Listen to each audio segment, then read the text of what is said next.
আট ভাইতে সবার চেয়ে ছোট হলো সেই ভাইটা সেই ভাইটা লেখাপড়া করছে।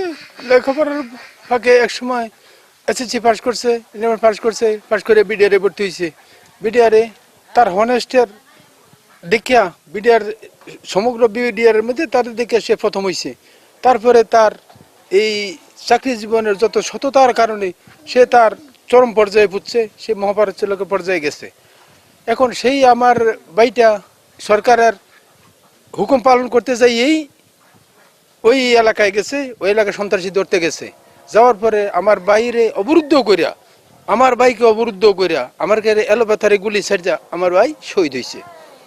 এখন আমাদের ভাই বেড়াদর ভাই এলাকাবাসীর পক্ষে থেকে আমাদের দাবি এইটুকুই, যেই সন্ত্রাসীরা আমার ভাইকে হত্যা করছে তারা আইনের আওতায় আসে, তারা যেন তাদেরকে আদালতের সর্বোচ্চ সাজা যেন সরকার তাদেরকে প্রদান করে, এই আমাদের আবেদন।